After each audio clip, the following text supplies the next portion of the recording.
महान सिकंदर भारत आया। उसने एक फकीर के हाथ में एक चमकती हुई चीज देखी। पूछा, क्या है? वह फकीर बोला, बताऊंगा नहीं, बता नहीं सकूंगा। यह राज बताने का नहीं। लेकिन सिकंदर जिद पे अड़ गया। उसने कहा, हार मैंने माननी जीवन में कभी सीखी नहीं, जान कर रहूंगा।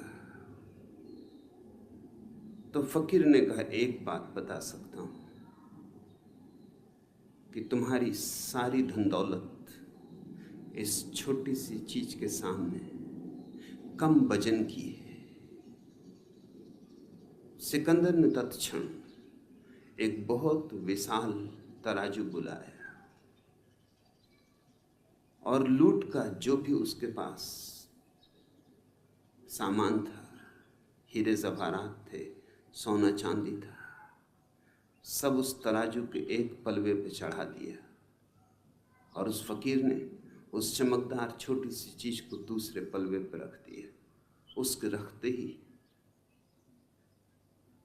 फकीर का पलवा नीचे बैठ गया और सिकंदर का पलवा ऊपर उठ गया, ऐसे कि जैसे खाली हो। सिकंदर किम कर्तव्य विमूढ़ हो गया। झुका फकीर के चरणों में और कहा, कुछ भी हो, नतमस्तक हूं, लेकिन राज मुझे कहो। फकीर ने कहा, राज कहना बहुत मुश्किल है, कहा नहीं जा सकता, इसलिए नहीं कह रहा हूं। लेकिन तुम झुके हो, इसलिए एक बात और बताए देता हूं। एक चुटकी धूल उठाई रास्ते से और उस चमकदार चीज पर डाल दी, और न मालूम क्या हुआ कि फकीर का पलवा एकदम हल्का हो गया और ऊपर की तरफ उठने लगा, और सिकंदर का पलवा भारी हो आया और नीचे बैठ गया। स्वभाव था सिकंदर तो और भी चकित हुआ। उसने कहा, यह मामला क्या है? तुम पहेलियों को और पहेलियां बना रहे हो और उलझा रहे हो। सीधी सादी बात है, कहना हो कह दो, न कहना हो न कहो। उस फकीर ने कहा, अब कह सकता हूं। अब तुम जिज्ञासा से पूछ रहे हो, अब जोर जबरदस्ती नहीं।